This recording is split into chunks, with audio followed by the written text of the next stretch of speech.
Excellencies, most reverends, fathers, our dear guests, ladies and gentlemen, this is an extraordinary honor for me to be here and to say something with this great assembly concerning the common heritage of the Orthodox churches and the Western Christianity, entitled Important Canonical Early Sources in the Ecumenical Endevor Between the Orthodox and Latin churches, especially the Canones Apostolici. Something for introduction. Within the early canonical collections, we can find balanced harmony between the doctrine and discipline of the Church. It is not accidental, because the daily teaching and the sacramental life of the Church was that very activity which had formed customary rules and later written norms using different sources: patristic authors, papal letters, councils, and even Roman law texts. In that time, it was a civil law background, as you know. The fundamental concept behind this normative developing process was the sacred law, jus sacrum, as an essential characteristic of canon law in order to promote directly or indirectly the salvation of souls as Jesus Christ bequeathed to the Church. I would like to underline these sentences, this expression, sacred law, because it says everything about canon law. This is the meaning why the canonical norms from the very beginning continuously are the same in the Church and the most stable basis. And again, I like to emphasize this basis, the administration of the sacraments. And the sacraments are keeping different denominations together. So this is the reason why every single canon in the canonical collections, directly or indirectly, is helping for the salvation of souls, which is the goal of the Church until the end, until the time when Jesus Christ is coming again. Among the most important pseudo-apostolic collections from the patristic age, we must refer to the Didache, teaching of the 12 apostles from the 2nd century, the Traditio Apostolica, apostolic tradition from the beginning of the 3rd century, the Canones Apostolici, apostolic canons, second part of the 4th century. It will be the one what I will like to explain. The Constitutiones Apostolici, finally, apostolic constitutions after 381. But before I continue, I would like to say one sentence concerning pseudo-apostolic. You could hear in the name of these collections always apostolic. It is not a falsification. It was not a reason by anyone who was collecting, who wrote these collections, those principles, to mislead the people. These works are apostolic, so it's coming from the apostles. We believe, and they believe, that these principles was coming from the apostles' teaching through the custom of the church and was written down later on. So the apostolic title, it is not because the apostles were writing those, but because from the apostolic time it was the custom of the church, particularly concerning the administration of the sacraments. From the listed collections, the Canones Apostolici, or the other title of the same collection, 85 Apostolic Canons, has got a particular place in the canonical history of the East and the West. We only mention here that this collection could be found as a prominent canonical source beside the so-called Apostolic Church order in the Coptic Church. The norms that can be read in this important early canonical collection contain, in short, definitive for the most important rules regarding ecclesiastical institutions, especially on the sacraments, clerics, episcopal consecration, and the convocation of councils. This material was derived from the 4th century collection, namely the Constitutiones Apostolici, the Apostolic Constitutions, and the other 4th century councils, for instance, Council of Antioch, 341, Council of Laodicea, second half of the 4th century, and other councils. Basically, the most important basis is the Council of Nicaea, as you perhaps know well. The original language of the text of the Apostolic Canons was Old Greek, but 50 of the 85 canons had been translated to Latin by Dionysius Exiguus. I will tell something about him later on. The pseudo-apostolic collection has significant influence on Eastern as well as Western ecclesiastical discipline. For this reason, the Latin version of its canons belongs to the essential foundation of the universal canon law. When I say universal canon law, it means is a canon law which was and still in force in the East and in the West. Firstly, the contents of the Canones Apostolici, the Apostolic Canons. The canons of the 4th century canonical collection deal with the consecration of bishops, which has to administer by not less than 2 or 3 other bishops. You can find this principle already in the text of Council of Nicaea, Canon 4, if my memory is okay. There is also an explanation of the diaconal and priestly ordination, as well as rules to receive other degrees of holy orders. These ordinations were among the particular duties of the bishop. We can read in the Canones Apostolici about the liturgical instruments and items, Canon 4, which were given to the different degrees of the holy orders during the ordination, even during the consecration. It's very nice when the chalice and the paten is given to the future deacon. This is empty. And if it is, when the chalice is filled with wine, it is the ordination for priesthood.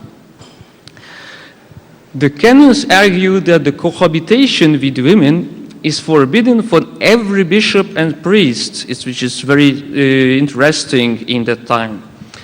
If somebody had remarried after his baptism or had been living together with concubine, that person could not be permitted to the rank of bishop, priest, deacon, or any other sacred service, says by Canon 17. Person who castrated himself was not able to become cleric either, Canon 22nd. And if he had already been one, he had to be dismissed from the clergy, Canon 23. Not only for the bishop, but even for the priest, there had to be abstinence from any and every secular activity. It's a very nice, long story later on in the history which type of secular activities are forbidden, particularly concerning, for instance, hunting, which is in the Western countries was very common even among the clergymen. The text of this collection speaks about the celebration of Easter, Canon 8. There are instructions on the faithful who have to attend the Sunday Mass, where they can know the Holy Scriptures, and where during the religious common feast they can receive Holy Communion, as Canon 10 says. Canon 11 strictly forbids anyone to have any communion with excommunicated persons, even to stay in the same house. Anyone who rejected this rule could not be permitted to receive the Holy Communion. But very similar sanctions were ordered against the faithful who pray together with heretic, Canon 46. You know, nowadays we don't like to speak about heretic. Based on the norm of the apostolic canons, if somebody, priest or deacon, was named by the bishop for a particular parish, the priest or deacon was not able to move to another parish unless the bishop gave explicit permission for it. However, that bishop, priest, or deacon who accepted temporal goods as a price for the administering of the sacraments, namely, he fell into the sin of Simon Magus, the simony, had to be excluded from the communion, Canon 30.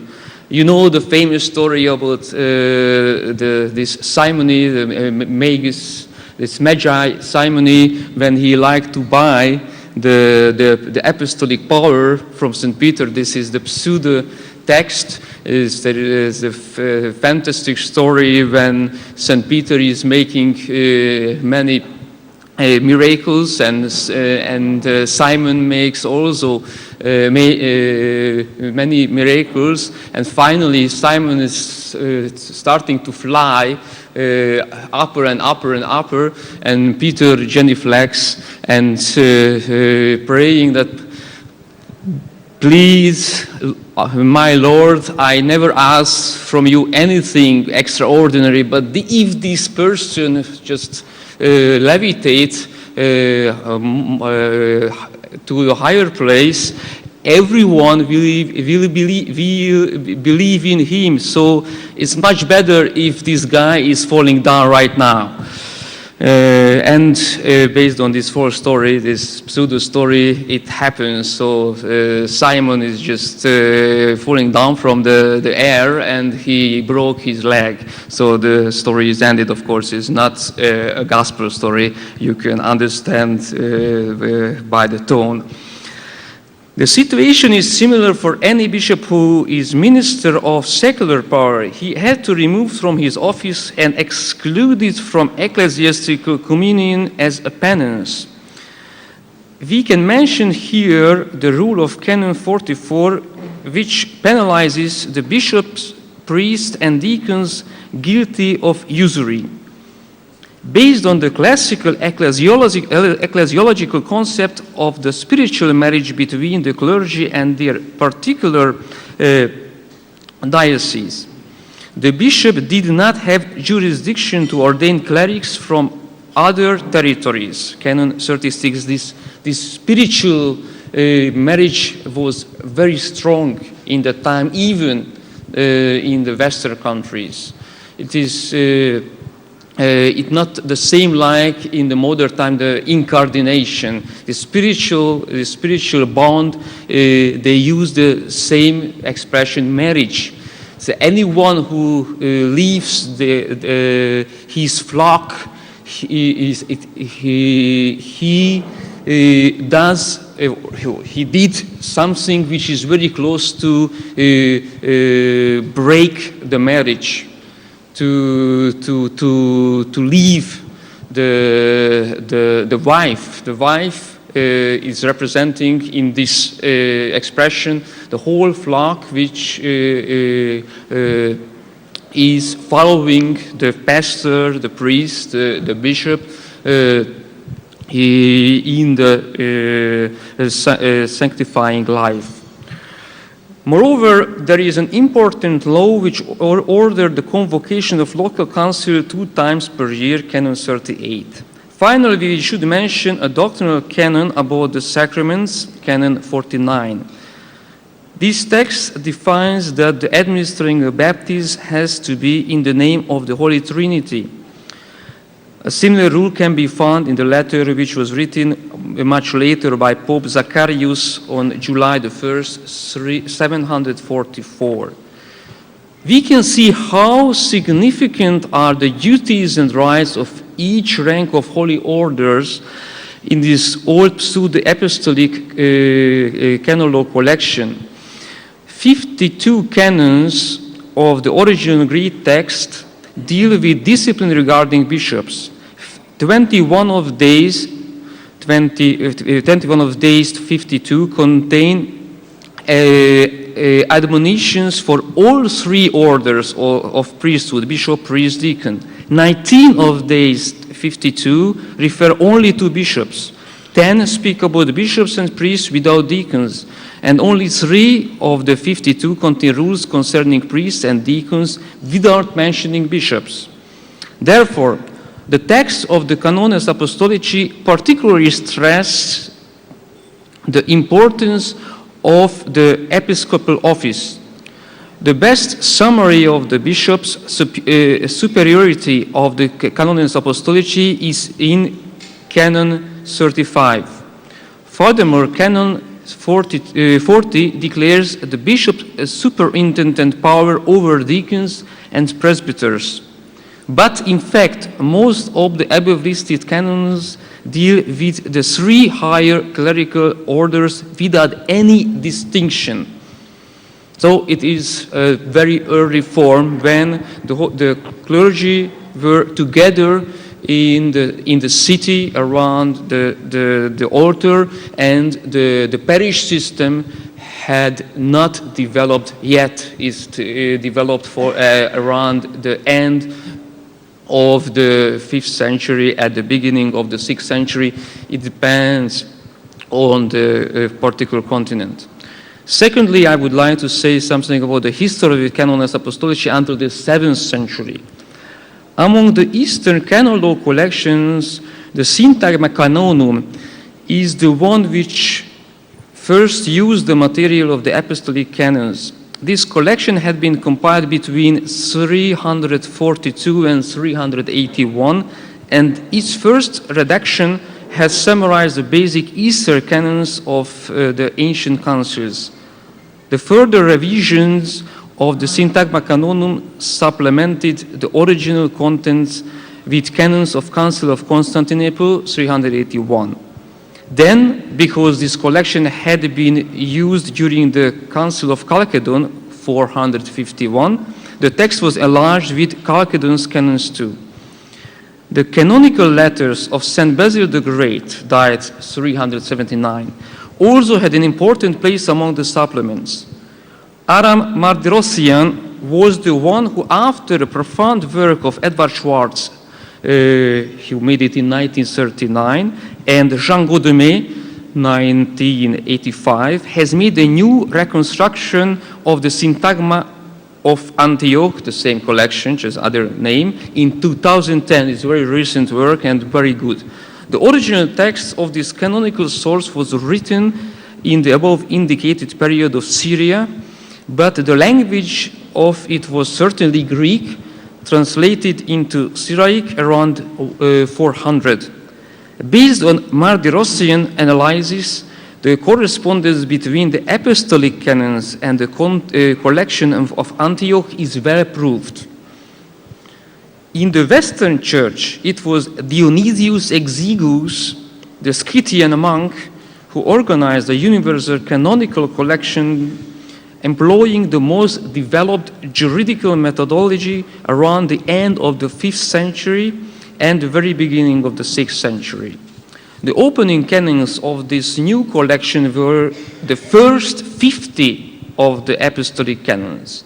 Through this Dionysian translation, the clear-cut concept of the apostolic canons could be built into the Western ecclesiastical discipline tradition, not only of the near, but even into the far future.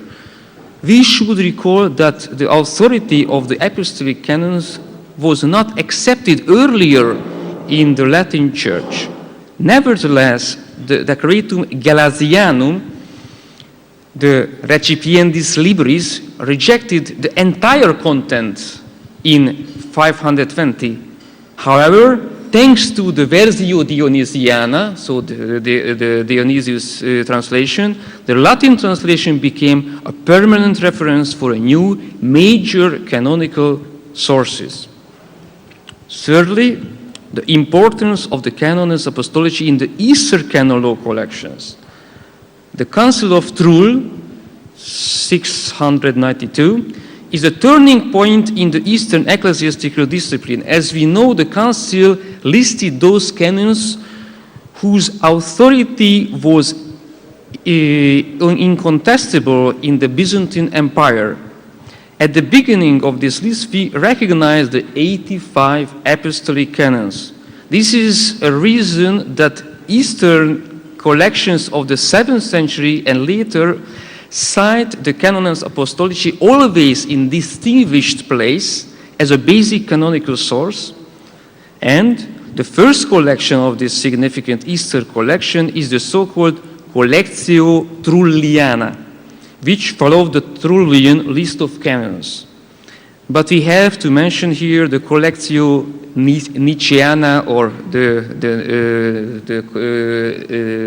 Collectio of Nicaea, which enlarged the material of Trulliana with the new decisions of the Second Council of Nicaea 787.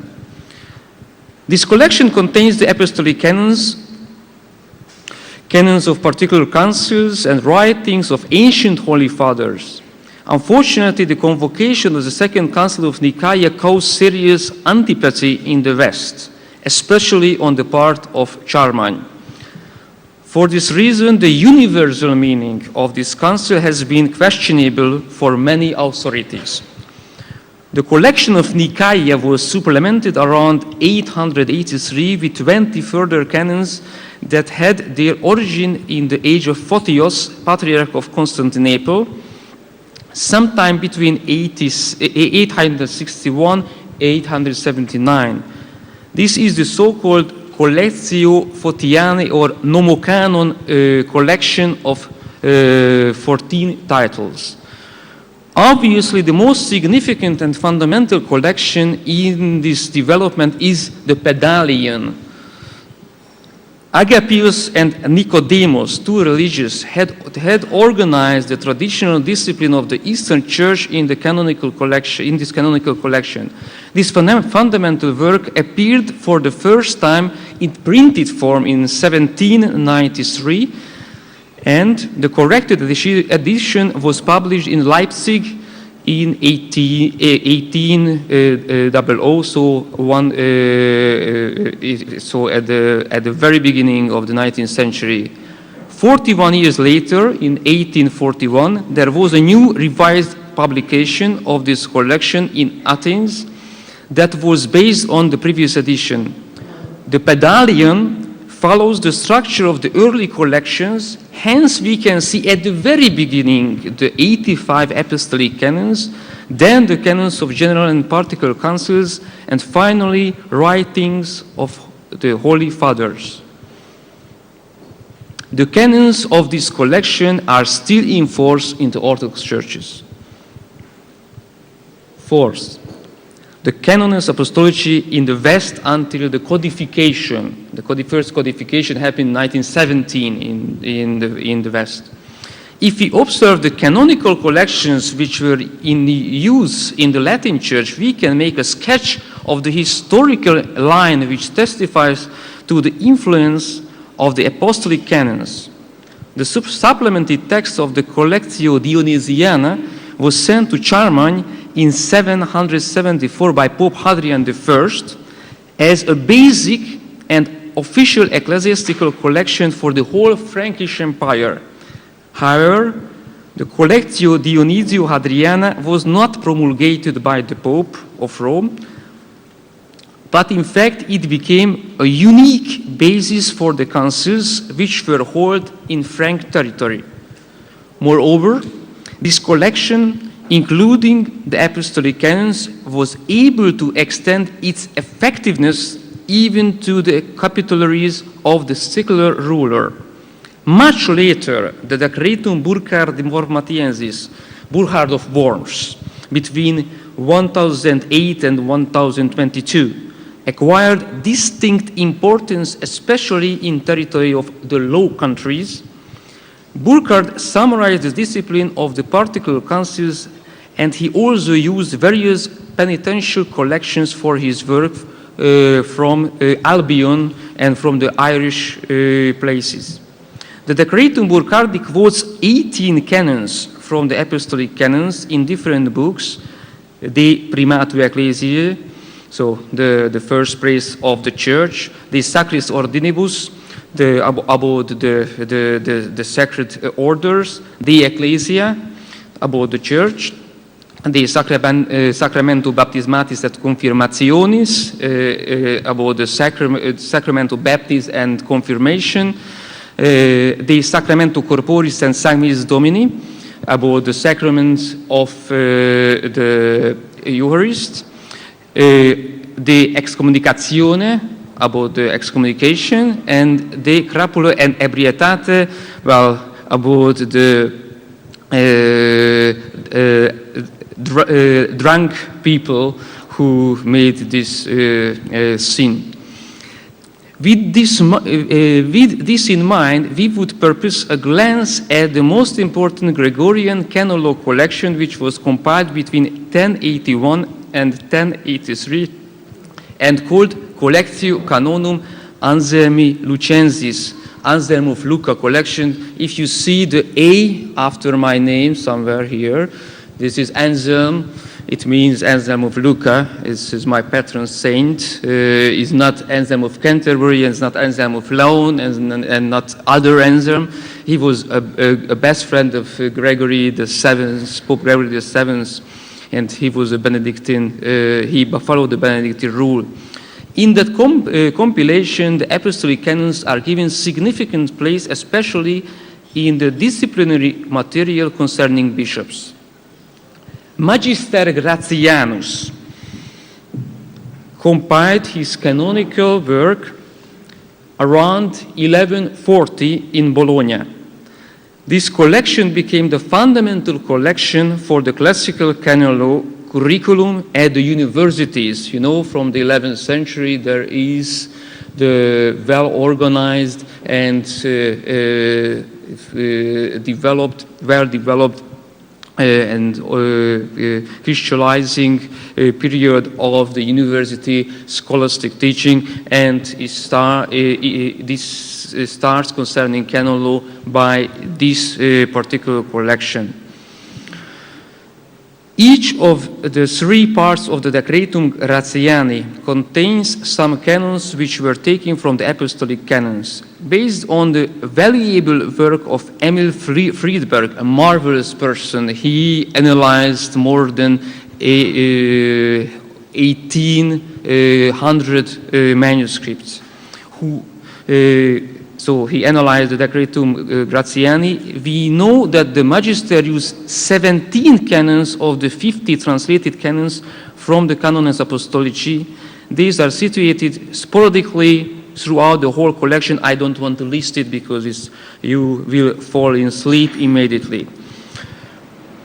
By means of this list, we can see that Gratian surely used the Dionysi Hadriana as a direct source.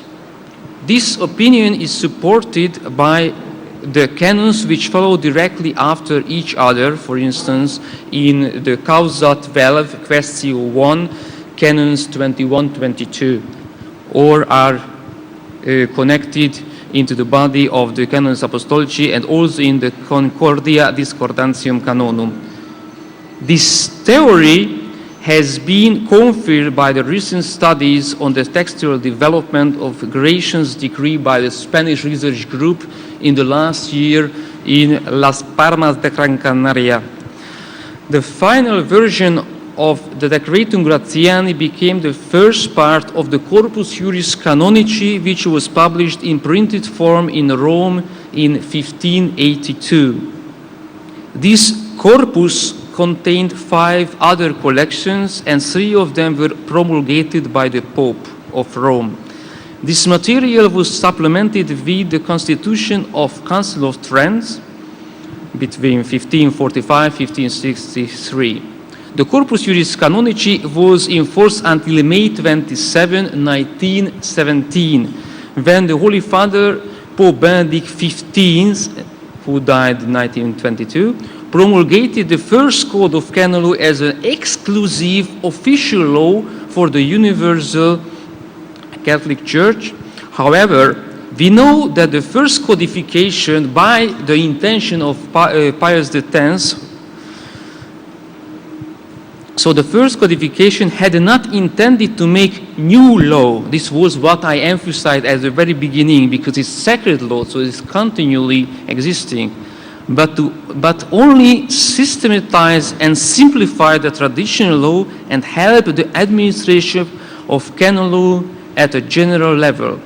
Therefore, interpretation of the code and its particular canons required knowledge of the origin of the canons, as well as indicated by Cardinal Pietro Gaspari in his article about the codification. You know, he made this codification basically for the Latin Church. He indicated that in 1937. Those 17 canons which were found in the Decretum Gratiani as quotations of the apostolic canons had effect on many canons of the Code 1917. I list because it's important: 138, 984, 1473, 1519, 1535, 1522, 2354, 54, 2359, 2394, and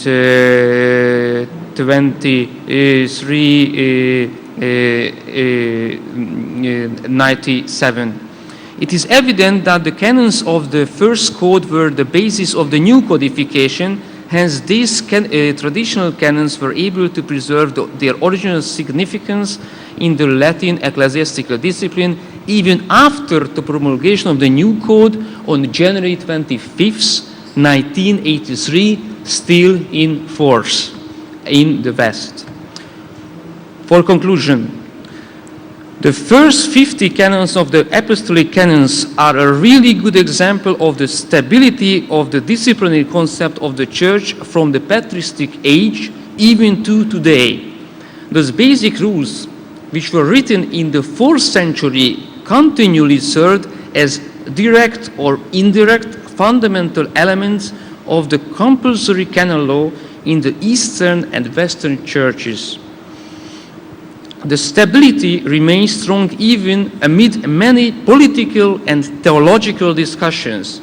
The Council of Trent pointed out the importance of the theological, doctrinal, and disciplinary heritage of the patristic age.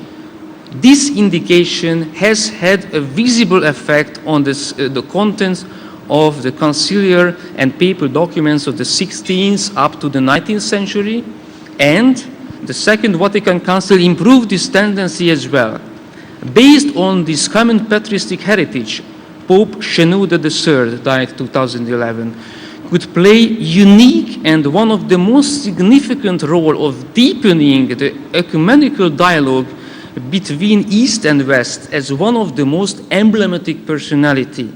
His profound and highly qualified theological, historical, and spiritual knowledge were those bases which had concluded into the common declaration of the Holy See and the Coptic Orthodox Church on May the 10th, 1973, entitled Tower of St. John in the Vatican Gardens, signed up by Blessed Pope Paul VI and Pope Shenouda III. Within this declaration is laid down a clear dogmatic theological teaching about the Church, the Holy Trinity, Jesus Christ's divinity and humanity in a real perfect union, without confusion and without separation. Moreover, there is a disciplinary list on the 7 sacraments established by Christ and committed expression of explicit intention to rediscover those common inheritances which can help to make bridge over that historical period which has spanned from the Council of Chalcedon 451. The Apostolic Canons, therefore, as an eminent relic of the patristic ecclesiastical discipline, is not only a witness of a certain epoch of church history, but based on the opinion which was explained, for instance, in 1963 by Patriarch Maximus IV Sayek, Melchite Greek Patriarch of Antioch and all the east of Alexandria and Jerusalem, died in 1967. It has also been an important and strong bond in the ecumenical endeavor between the Eastern and Latin churches of the 21st century. Thank you very much.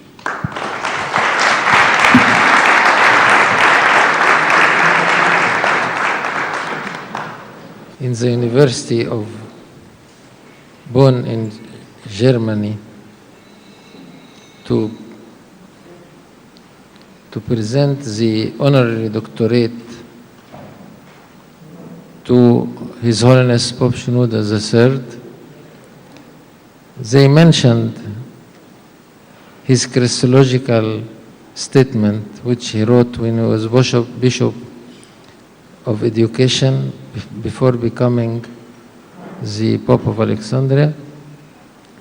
And they mentioned also his great role in starting the ecumenical theological dialogue between Oriental Orthodox churches, especially the Church of Alexandria, and the Catholic Church or the Church of Rome.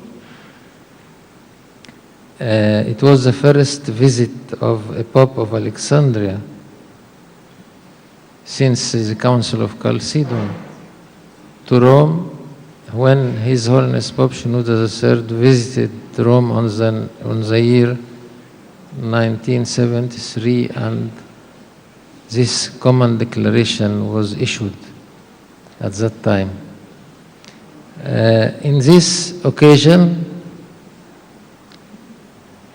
the honoring of Pope Shenouda in the University of Bonn was mainly because of his role in encouraging the ecumenical theological dialogue, and especially in Christology. And the attendant people in the university started to flapper for several minutes until we didn't know when they will end this honoring. Very long, something very unusual. But he was highly received in the university by the president of the university and the director of the faculty of theology, and all the professors and dignitaries and people, also some Coptic people were present, and I was there. So you ended, our dear professor, you ended your lecture with a very blessed memory in our hearts here, especially in Egypt, about the role of our late Patriarch Pope Shenouda III in starting the ecumenical theological dialogue, which was followed by many other meetings of heads of Oriental Orthodox churches with the popes of Rome, not only one Pope of Rome, but I myself was present in the extraordinary synod of bishops in Rome, where Pope Francis was present most of the time, and I gave a speech when he was there, and he was listening carefully by translation to Spanish language. It is for him the best language to follow. We are happy that you have given us a great idea about the apostolic canons, which is very important for the tradition in our church, and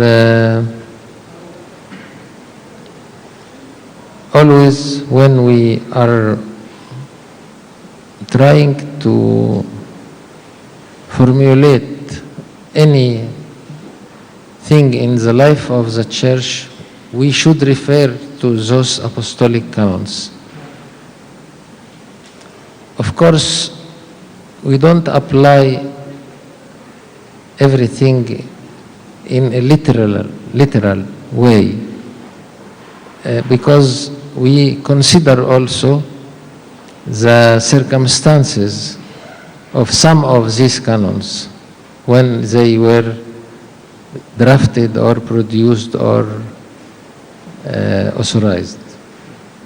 So we are thankful for this high scholar lecture, and the floor is open for any questions to our dear Professor Zurumi, is right? Somebody would ask in Arabic or English, or this can be translated. The date of the visit of Pope Shenouda III to Rome was in the 10th of May. His Holiness Pope Shenouda, Pope Tawadros II,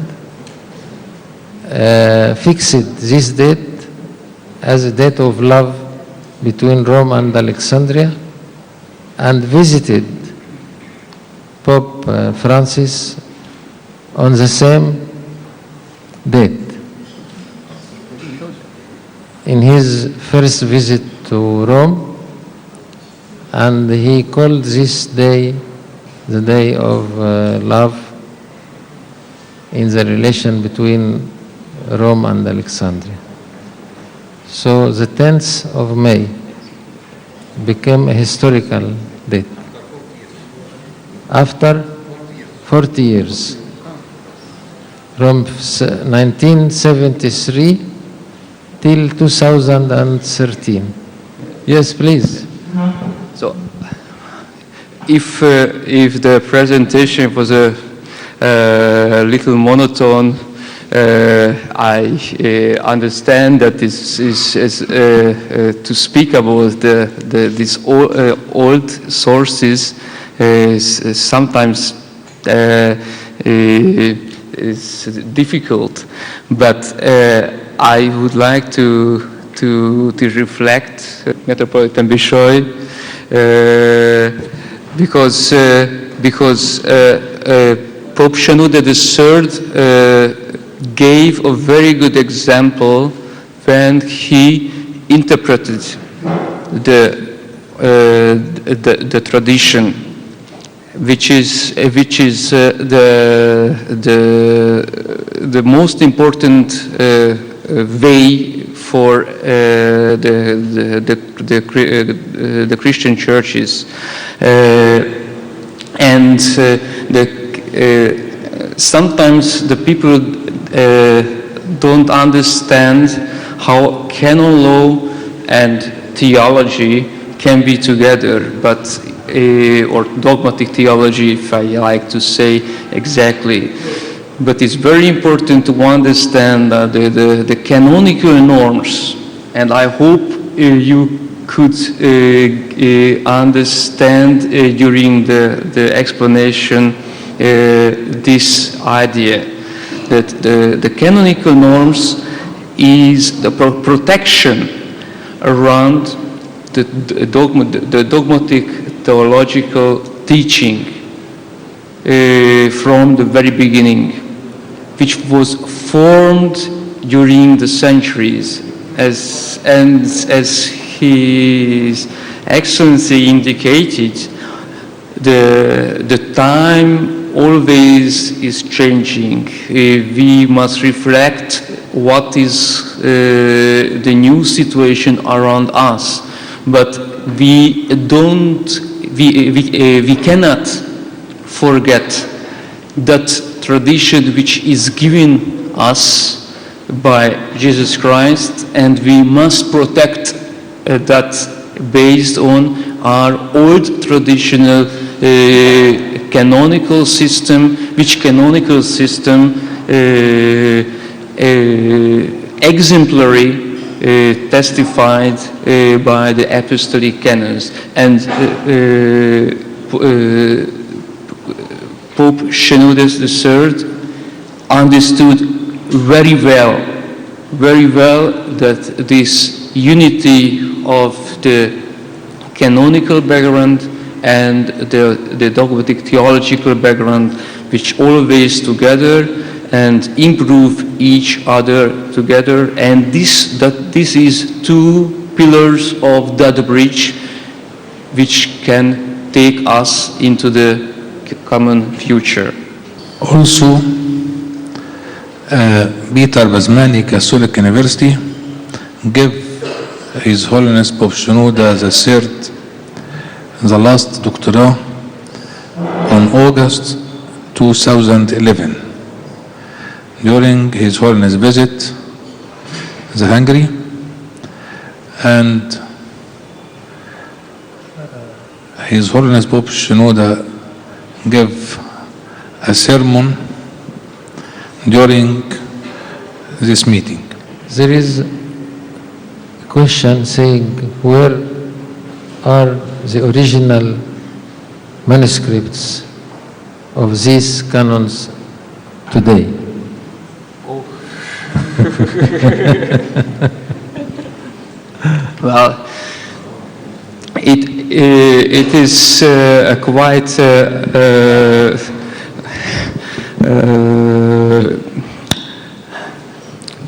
wide question, because you understood, I hope, that many collections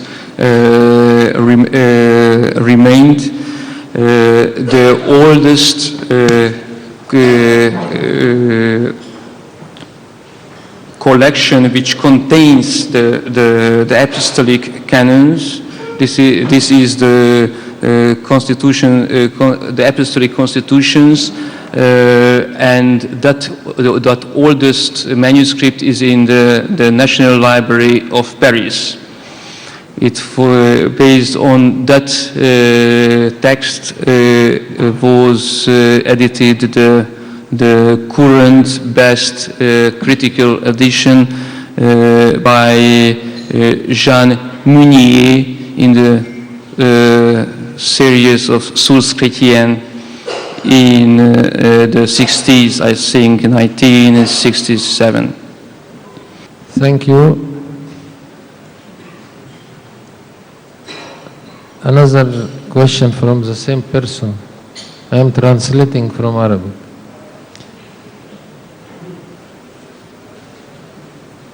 Do we need in recent days the addition of new canons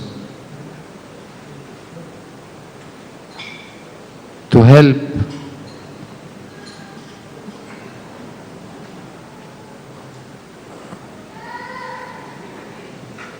the construction of something unclear? Can you read, Your Eminence, the last word? هات يا ابني ادي الأنبا أرميل يشوف لي الكلمة الأخرانية دي ايه، مش عارفة أقراها.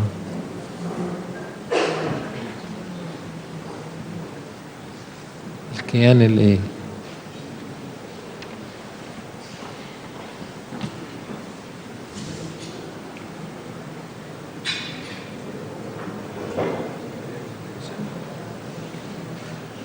كيان الايه؟ Do we need the addition of new canons which would help in recent days, which would help to build the constitution of faith? Well, it's the question is what canon means, because every single synod, every single episcopal decision is some on the level of the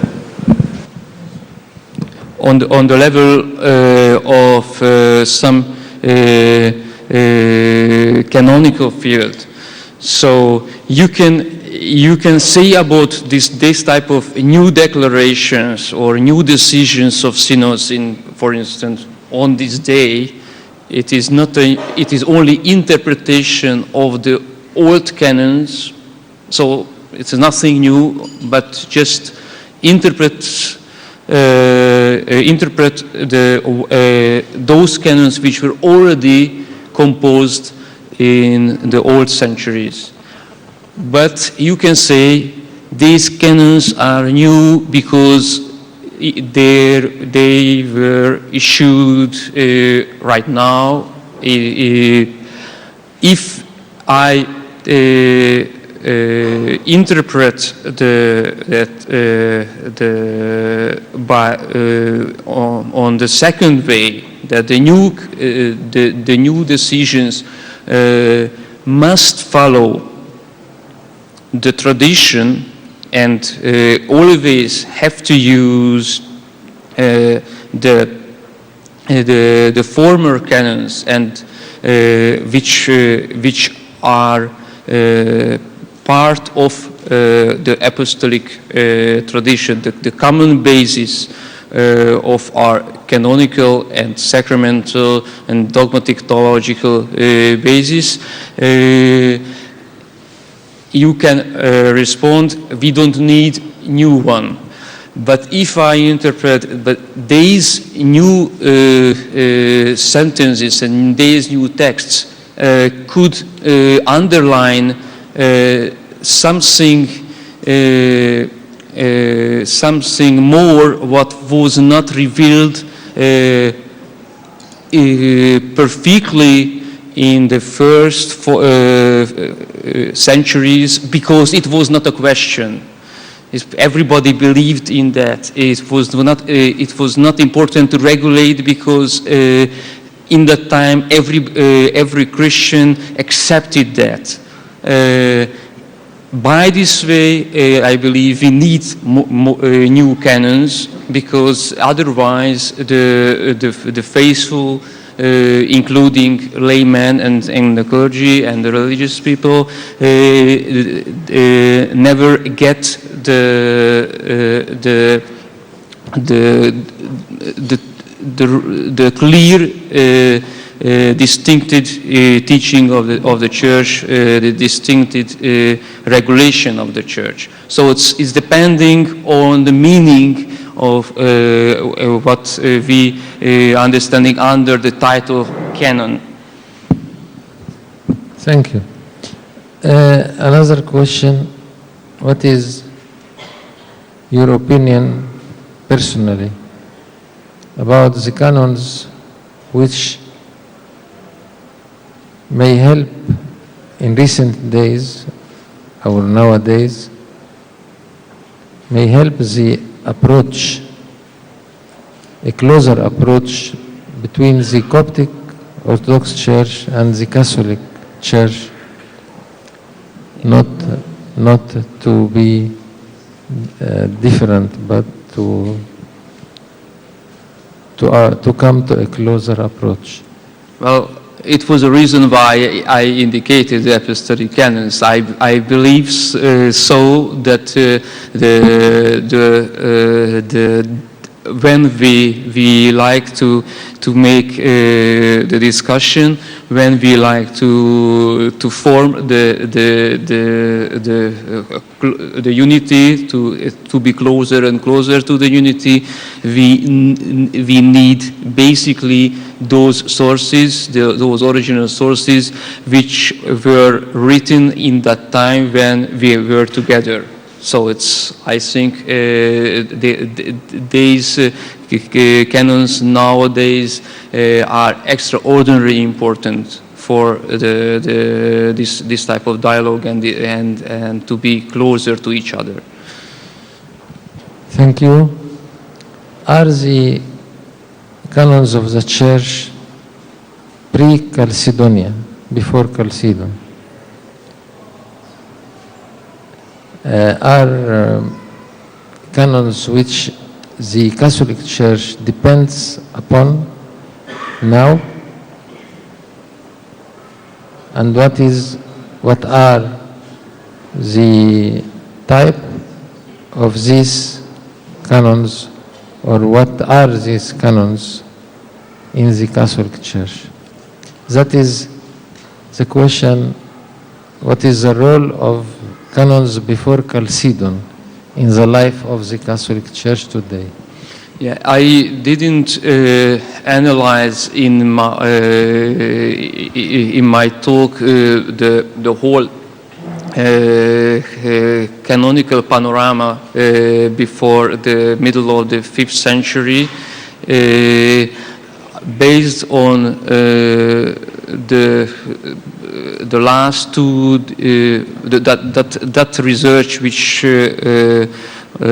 was done in the last 2 decades concerning the Western canonical sources, and if we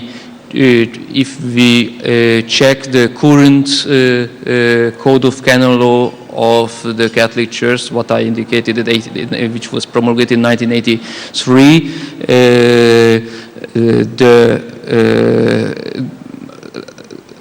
the pre-Chalcedonian canons, the majority of the pre-Chalcedonian canons are there, and only those are not there which are basically regulated in detailed form the sacraments. But the reason not theological, the reason is very simple. This Code of Canon Law doesn't deal in detailed form with the administration of the sacraments, is in the liturgical books about sacraments and sacramentals. And concerning those, they are basically following the pre-Chalcedonian time. If you, for instance, open the critical edition of the Council of Trent or the Second Vatican Council, which edition it was published in Bologna in 1937. This is the third edition, Conciliorum Ecumenicorum Decreta. You can find in the footnotes the references, and basically because the decision of the Council of Trent concerning the patristic importance, the importance of the patristic sources, the majority of the references is concerning the Council of Nicaea, Council of Constantinople the First, and the Council of Ephesus. So basically about those general councils which are common heritage.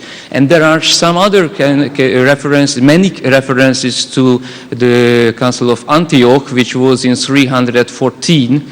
Therefore, and the second one was 331. So again, the basic references of the so-called modern Western canonical tradition is pre-Chalcedonian. Permit me, Professor, to add that in our International Commission of Theological Dialogue between the Catholic Church and the Oriental Orthodox Churches, we started in ecclesiology to make papers and researches how communion was performed in the 5 first centuries before Chalcedon between all the churches in the world, and of course including a relation between Rome and Alexandria and Antioch and so on. So how communion was exercised in the 5 first centuries before Chalcedon. And we spent several meetings, so whether in Vatican or in Oriental Orthodox countries, I mean in countries where Oriental Orthodox churches are having their original or mother church or seat. And of course, this is a very wide and great subject, and we are working on this topic till now. Yeah. So it is an important issue and a living thing in our dialogue, theological dialogue. So how communion was exercised. Also we touched what is the role of the Pope of Rome in the first 5 centuries before Chalcedon, and how we can analyze things about the Petrine office and papers and researches about this topic also of the Pope of Rome. So there is a real consideration of how the church was living altogether pre-Chalcedonian period or before the Council of Chalcedon, Sometimes we say in the early centuries or in the first 5 centuries, but with the understanding that till the year 451. And add to that, it is a really basic question, because in that time the traveling was a difficult question. When they convoke a council and they traveled from different countries, it was extraordinarily difficult, and many times happened. And for the particular meeting during the trip, the third part of the bishops already died, because the long trip, and this is in common sense that basically during the pre-Chalcedonian councils, the Pope was not present himself by his legates. But his legates were always accepted with a gentle heart as a representative of the Pope of Rome. So it's, but in fact, it is this question is a really difficult question, because it's the world in that time was not that small what we can see right now. It's in that time really the different places had many different particular various colorful customs, customary rules, and they brought together to the councils, to the general councils, and just to indicate that the general councils recognized later on that those were the most important councils. At the beginning, the most important councils were those councils where how many bishops were there. If this is the reason, if you open the pedalion, it's always indicating that not the date, not the name of the city, but how many bishops were there, and how many bishops were signed up the document, which was a fundamental question at the very beginning. So which testified that it is one face what they like to express, but it was very difficult to synchronize the different ways, because the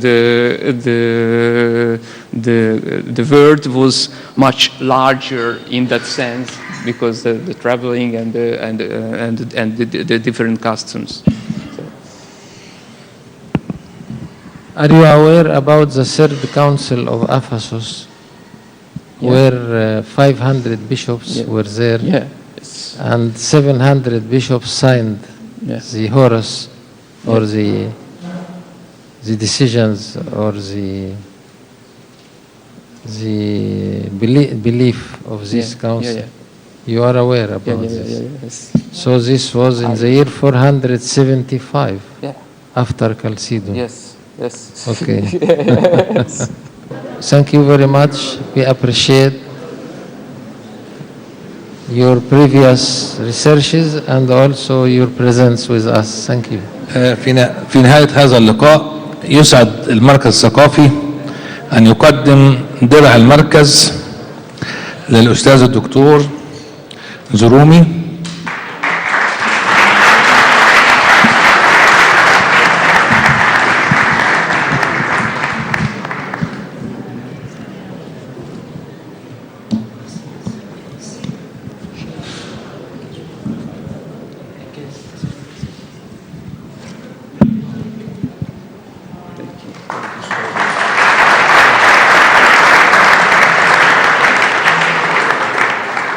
وايضا سيدنا نيافة الانبا بشوي هيقدم درع المركز لمعالي السفير الدكتور بيتر كيفك سفير المجر.